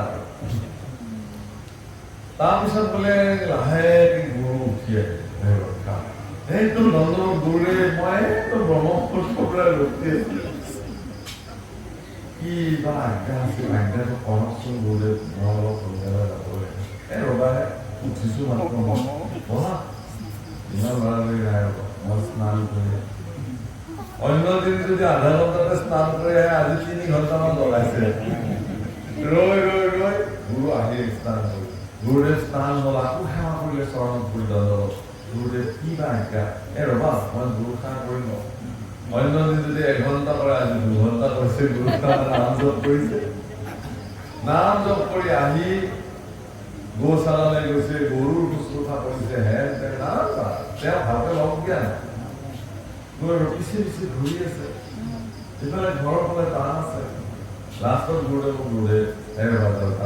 জলপান পেঘেনিয়ে জলপান খাইছে না বেলেগ বেলেগ কথা কয় আচল কথা বোলে নাহে তেওঁ ভাবে আচল কথাটো আহিলে মই ৰক্ষা কৰোঁ আৰু মই বিদায় ল'ব পাৰোঁ তাৰপিছত যেতিয়া তেওঁ অতিষ্ঠ হৈ গ'ল, গুৰুদেৱ মই এনেই কৈ থকা নাই আপোনাক, মই বৰ জেমেলাৰ মাজত আহিছোঁ, কি বা কৰিছে এই বহুদিন তাত নিলো দোকান খুলিবলৈ, আজি খুলিছে, আকৌ পত্নীক মই দায়িত্ব দিছোঁ, সৰু আৰু বজাৰ কৰিছে, তাত বা কি পইচা পাতি দিলে, বেংকৰ লেখা হেন তেন, গুৰুদেৱ মোক আপুনি সোনকালে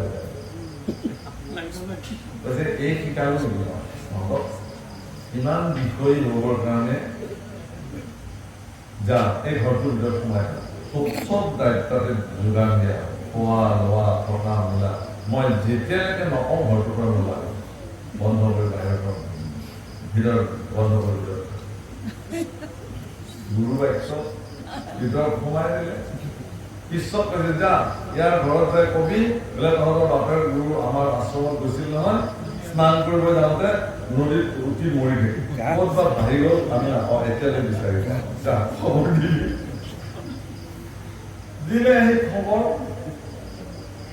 হুলস্থুল লাগি গ'ল নহয়, দোকান ঘূৰে দোকানতে থৈ বন্ধ কৰি, পত্নীয়ে একদম চুলি তুলি মেলি মোৰ স্বামী কান্দি কান্দি আহিছে, পুতেকো কান্দি কান্দি হাই হৈ গ'ল, কি হ'ল মানুহটো নদীত মানে জাপে দিব খোজে এতিয়া পত্নীয়ে, ময়ো যাওঁ তেওঁৰ লগতে, এই ৰবা ক'ত তুমি যোৱা, তেওঁ গ'ল বুলি তুমিও যাবা নেকি, ল'ৰা ছোৱালী এটা কোনে চাব, সেইটোও হয় স্বামী গুৰুদেৱ।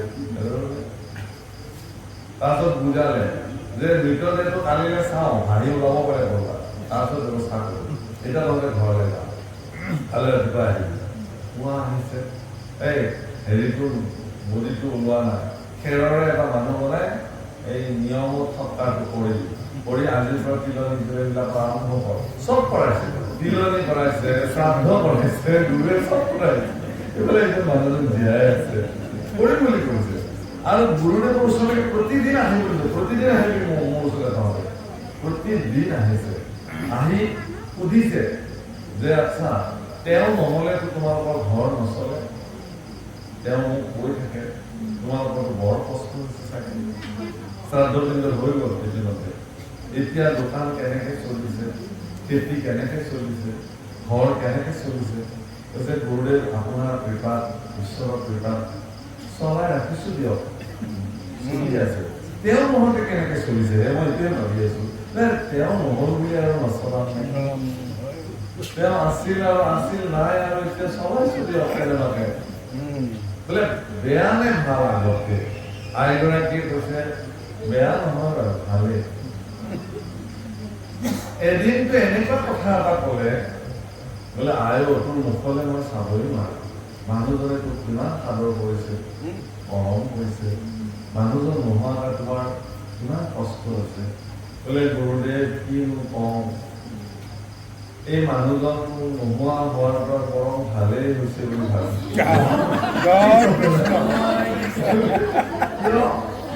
বোলে বৰ একেবাৰে মোৰ মানুহটো দিয়ক, মোৰ জীৱনটো শেষ কৰিলে ইমান বোলে চিকতা আছিল, ইমান বোলে এইটো বোলে ধন খালি বুঢ়াক গালি পাৰে, মোক গালি পাৰে, দিনে ৰাতি কেৱল এইবোৰতে থাকি এতিয়া বৰ শান্তিত ভাতকেইটা খাইছো দিয়ক, শান্তিত ভাতকেইটা খাইছো, ল'ৰা ছোৱালী কেইটাও বোলে বৰ শান্তিত আছে, সিহঁতে নিজৰ নিজৰ দায়িত্ব চম্ভালি গৈছে, এক প্ৰকাৰে ঈশ্বৰে লৈ গৈছে য'তে ৰাখি শান্তিত নাহক বুলি, তেওঁতো শুনি আছে গোটেই ভিতৰত, মই নাই এতিয়া শান্তি হৈছে আগতকে, আৰু কিমান ধৈৰ্য ধৰিব যোৱা ফুৰিবলৈ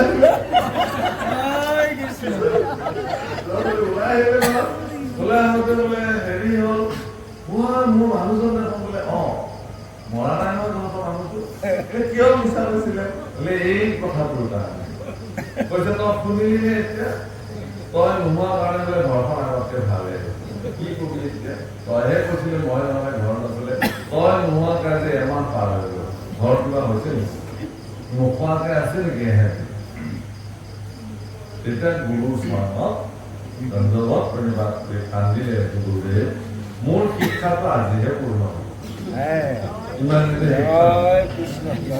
মোৰ শিক্ষা আজি পূৰ্ণ হ'ল, বোলে যোৱা যি হ'ল পুনৰ ঘৰলৈ যোৱা, মানুহ সুধিলে কি বুলি কওঁ, বোলে মানুহ সুধিলে ক'বা বোলে মই নৈত পৰি ভাহি গৈ এখন গাঁৱত পৰিছিলো, তাতে বেহুচ হৈ আছিলো, গাঁৱৰ মানুহে মোক বচাই পিছে আনি আকৌ মই কওঁ যে আশ্ৰমত আনি দিছে মই আহিলোঁ বুলি ক'লে হ'ব কিনো বোলে শ্ৰাদ্ধ কিন্তু হৈ গ'ল নহয় বোলে হৈ গ'ল জীৱন্ত অৱস্থাটো কোনোবাই ইচ্ছা কৰিলে শ্ৰাদ্ধ বিন্ধ কৰিব পাৰে কিন্তু তেওঁ ত্যাগী হৈ যায় বিষয় সংসাৰৰ লগত তেওঁ সন্ন্যাসবিলাকে দণ্ড সন্ন্যাসীবিলাকে যিদিনাখন সন্ন্যাস ধাৰণ কৰে সেইদিনাখন প্ৰথমতে নিজৰ শ্ৰাদ্ধটো নিজে কৰি লয় তাৰপিছত তেনেকৈ সন্ন্যাসী যে গুৰুদেৱ উত্তম বিচাৰ মোৰো যিহেতু শ্ৰাদ্ধ বিন্ধ হৈ গ'ল মই আগৰ মানুহজন মৰিলোঁ এটা নতুন মানুহ জন্ম হ'ল মই আৰু বিষয় সংসাৰলৈ উভতি নাযাওঁ ল'ৰা ছোৱালী পত্নীয়ে যিহেতু মিলাই জুলাই চলিছে সংসাৰখন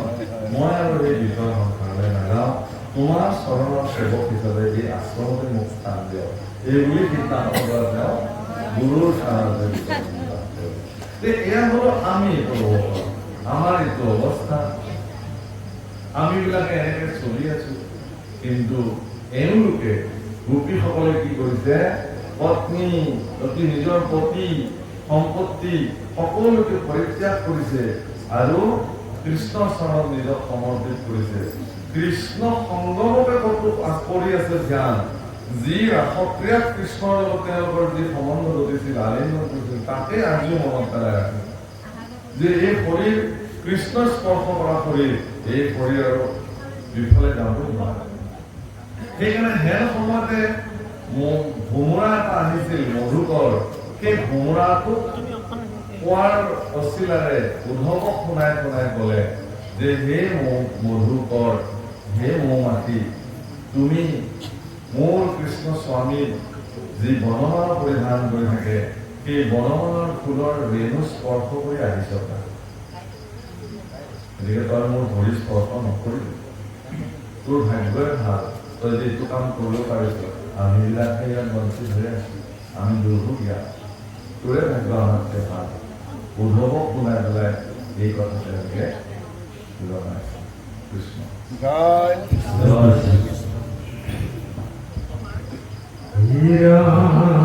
জানিলো খাদিবাক লাগি মাধৱৰ কাম মুখন চাইবে পৰা কৰিয়া নাম কৃষ্ণ ননি হৃদয় কোনো কাৰ্যমূৰ সতী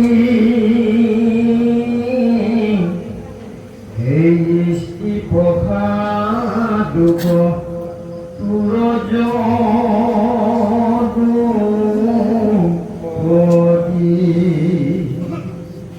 জৰ কুশ কুমকুম সুৰত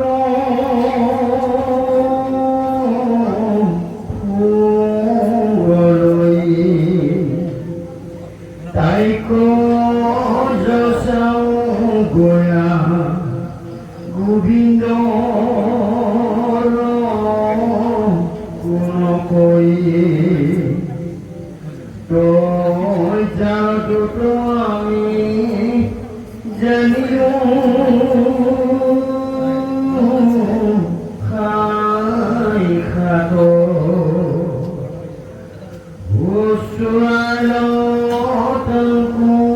ধৰি যদু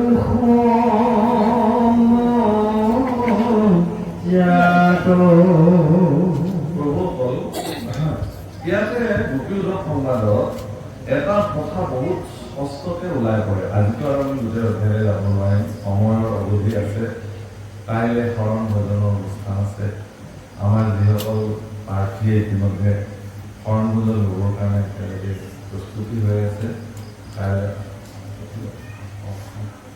গতিকে এই অনুষ্ঠানসমূহ আছে কাইলৈ আকৌ গুণমালা কীৰ্তনো আছে এতিয়া গতিকে আমি সময়ৰ প্ৰতি লক্ষ্য ৰাখি আমি অনুষ্ঠান প্ৰায় সামৰণিৰ ফালে আগবাঢ়িম এটা কথা মই আপোনালোকক আজি কৈ যাম এইটো হ'ল কি যে ভগৱানক ভজিবৰ কাৰণে নিষ্কপটভাৱে আপুনি ভগৱানক ভজিব লাগিব কোনো কপটতা থাকিব নোৱাৰে প্ৰভু কল এই মানে 4টা সত্তা আছে পৃথিৱীত যাৰ আগত কোনো লোকধাক কৰিব নালাগে। 1 নম্বৰ পিতৃ মাতৃৰ আগত, পিতৃ আৰু মাতৃৰ আগত কোনো সন্তানে কোনো কথা লোকধাক কৰিব নালাগে। যিবিলাক সন্তানে পিতৃ মাতৃৰ লগত বন্ধুত্ব সম্পৰ্ক কৰে সেই সন্তান কোনোদিনে বিপদত নপৰে। যি হৈছে বাহিৰত চব আহি কয় ক'ব লাগিব আজি এনেকুৱা হ'ল তেনেকুৱা হ'ল মই অমুকটো ভুল কৰিলো আজি বাবা কৰি তেতিয়াহ'লে আজিৰ পৰা এইটো কৰিলো উপায় দিব। গতিকে পিতৃ আৰু মাতৃ বিশেষ তত্ত্ব যাৰ আগত কোনো সন্তানে মিছা কথা ক'ব নালাগে, চব মুকলি কৰিব লাগিব। গুৰু আৰু ঈশ্বৰ আন দুটা তত্ত্ব। শিষ্যসকলে আৰু ভক্তসকলে ঈশ্বৰ আৰু গুৰুৰ আগত কোনো কথা লোকধাক কৰিব নালাগে। বহু শিষ্যই গুৰুৰ আগত কথা লোকধাক কৰে, একো লোকধাক কৰিবলগীয়া নাই, কাৰণ গুৰু কৃপাময়। আপোনাৰ উন্নতিটো গুৰুৰ ঈৰ্ষা নালাগে, আপোনাৰ অধোগতিটো গুৰুৰ আনন্দ নালাগে। আপোনাৰ যদি অধোগতি হৈছে গুৰুৰ দুখ লাগিব, গুৰু ভগৱানৰ ওচৰত প্ৰাৰ্থনা কৰিব। প্ৰভু কল ক্ষীৰত হাত থোৱাটো বৰ টান কাম, চৰণত হাত থোৱাটো আটাইতকৈ সহজ কাম, ভাল কাম, উত্তম। মই যদি আপোনাৰ চৰণ স্পৰ্শ কৰিব পাৰিছো তেতিয়াহ'লে মোৰ জীৱন ধন্য হৈ যাব, কাৰণ আপোনাৰ তাতে থকা সদ্গুণসমূহ মোৰ তাতে আহিব। আপুনি যদি নাম জপ কৰিছে তাৰ শক্তি মোৰ জীৱনত প্ৰাপ্তি হ'ব। কিন্তু মই যদি কাৰোবাৰ ক্ষীৰত হাত থৈছো তেতিয়াহ'লে মোৰ যিখিনি ধনাত্মক শক্তি আছে তাৰ বিয়োগ হ'ব, কাৰণ তেওঁ তালৈ গুচি যাব। গুৰুসকলক চৰণ সকলোৱে স্পৰ্শ কৰে, পাপী তাপী দুখী অপৰাধী চবে আহি গুৰুৰ চৰণ স্পৰ্শ কৰে। গুৰুটো বাধা দিব নোৱাৰে। মহা অপৰাধী আজি দিনটোতে অলপ অপৰাধ কৰি আছে, আহি গুৰুৰ চৰণ স্পৰ্শ কৰিছে, প্ৰভু আজি মোৰ দিনটো অপৰাধৰ গুৰুৱে তাৰ অপৰাধৰ ভাগ গুৰুৱে ল'ব লাগিব।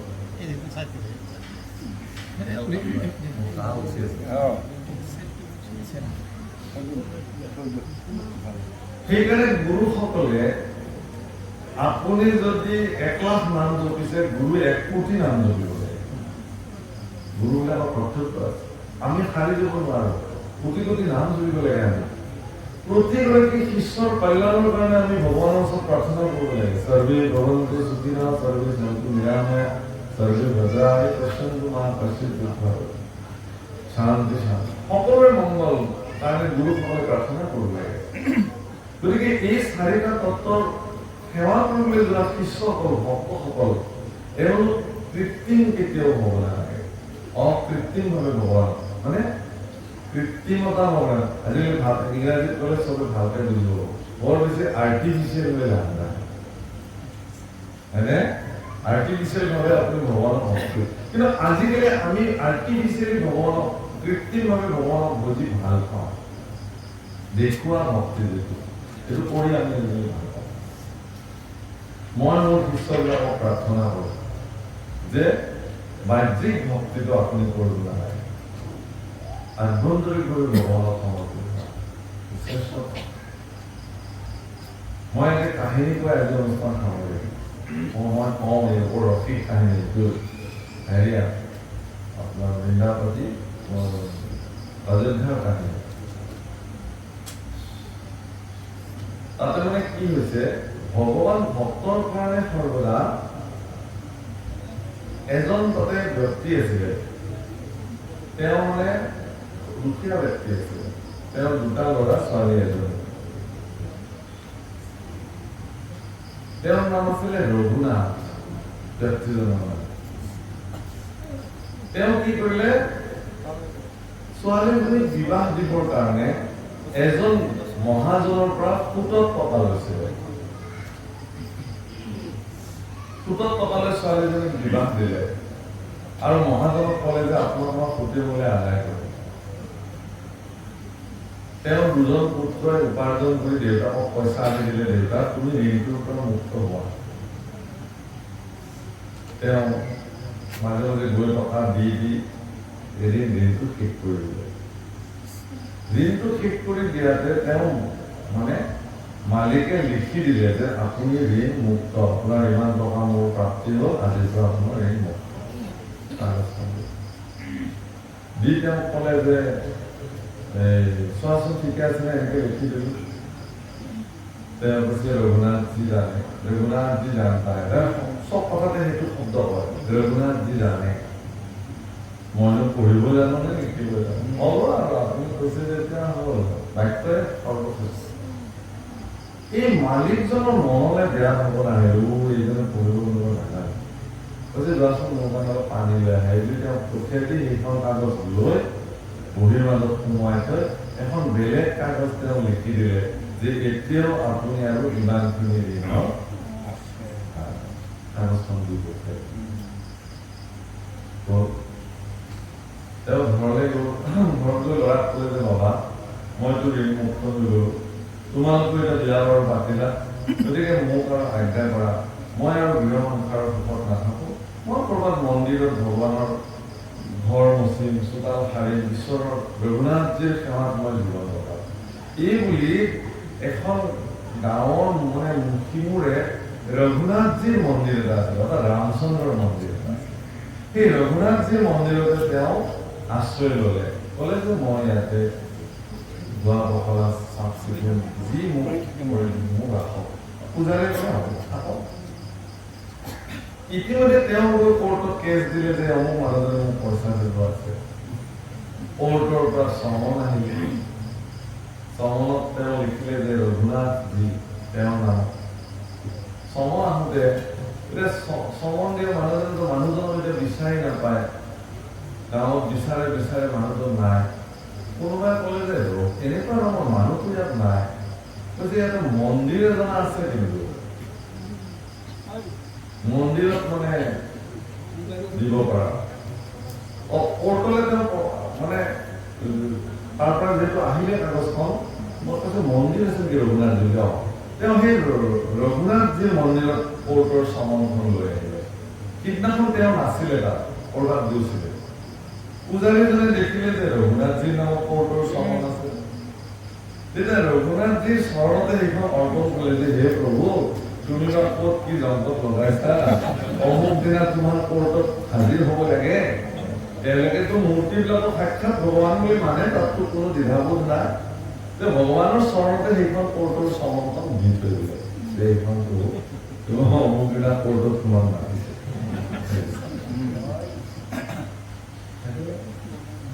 তাৰপিছততো যিদিনাখন কেছৰ তাৰিখ হ'ব, ইতিমধ্যে আগৰ তাৰিখত তাৰমানে এই মানুহজনে গৈ মেজিষ্ট্ৰেটে তেওঁক সুধিছিল যে আপুনি পইচাটো তেওঁক দিছিলে নাই, বোলে মই সম্পূৰ্ণ দিছোঁ। বোলে আপোনাক কিবা কাগজ তেওঁ দিছিলে নাই, বোলে দিছিলে এইখন কাগজ। মেজিষ্ট্ৰেটে পইচা দেখে না নাই, এইখন কাগজতো ঠিকে আছে, আপুনি পইচা দিব লগা আছে।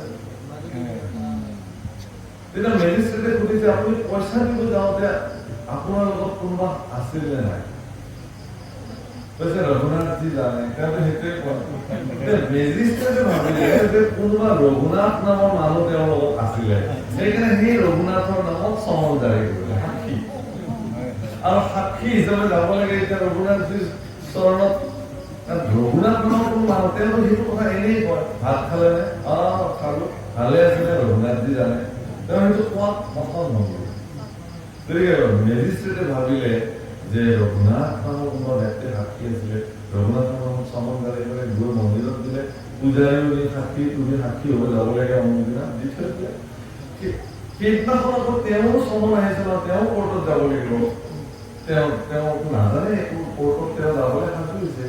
ইফালে পূজাৰীও খুব সোনকালে উঠিছে, উঠি খিচিৰি ভোগ বনাইছে, ভগৱানক সুন্দৰকৈ স্নান কৰাইছে, নতুন বস্ত্ৰ পিন্ধাইছে। প্ৰভু কোৰ্টলৈ যোৱা কথা অলপ ভালকে যাবা, শৃংগাৰ কৰি দিছে, ধুনীয়া মালা পিন্ধাই দিছে, প্ৰভু পাগুৰি চাগুৰি বান্ধি দিছে, আৰু কৈছে দিনটো বা ক'ত কি খাব পাৰে নাপায়, প্ৰভু খিচিৰিকে অকণমান খাই যাব, এই বুলি ভগৱানক ভোগ লগাইছে।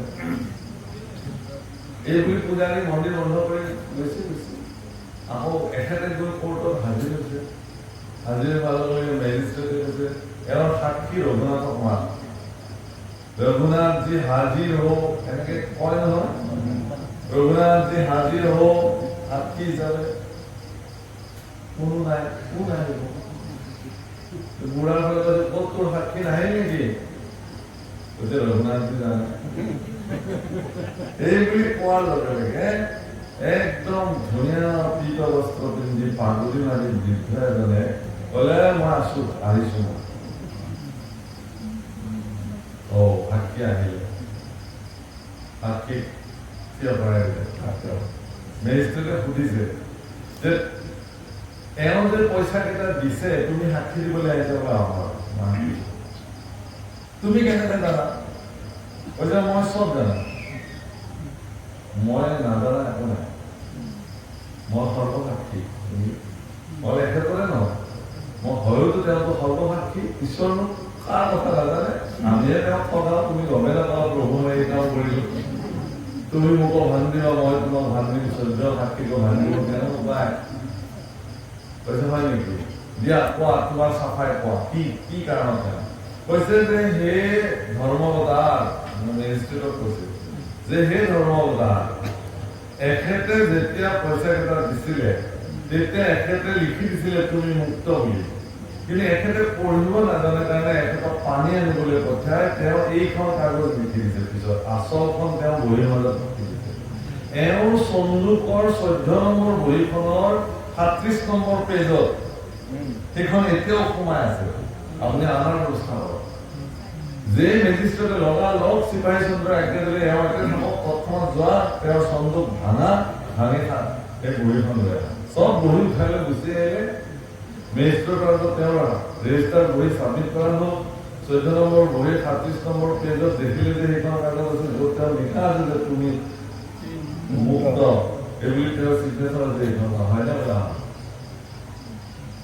হুলস্থুল লাগি গ'ল আৰে এনেকুৱা ঘটনা কোৰ্টত বহুত মানুহ থাকে নহয় হুলস্থুল লাগি গ'ল কোৰ্ট মেজিষ্ট্ৰেটে তেওঁক ক'লে এওঁক সুধিলে যে আপোনাৰ মানহানি কৰিছে এওঁ মিছা কথা কৈ আপুনি এওঁৰ ওপৰত মানহানি মোকদ্দমা কৰিব পাৰে তেওঁ কৈছে নাই নাই নাই মোৰ কি মানহানি লাগিছে ভগৱান আছে হ'ব তেওঁ চাব ঈশ্বৰে চাব যি হ'ল মুঠতে মোক মুক্ত বুলি আপুনি এবাৰ কওক মই ঋণী হৈ মৰিব নকৰিব মেজিষ্ট্ৰেটে কৈছে তুমি মুক্ত ঋণৰ পৰা তেওঁৰ ওপৰত জৰিমনা লগালে কোৰ্টে সাক্ষীজনক দেখে সাক্ষীজন নাই ক'ত গ'ল নাই ক'ত গ'ল সাক্ষী গ'ল সাক্ষী দিছে কিন্তু মেজিষ্ট্ৰেটজনে গোটেই নিশা টোপনি মাৰিব কোন এনেকুৱা সাক্ষী তৎক্ষণাত আহিলে দিব্য চেহেৰা প্ৰকাশ জ্যোতিৰ্ময় কোন এজন সাক্ষাৎ তৰুণা তেওঁ খুব কান্দিব ধৰিলে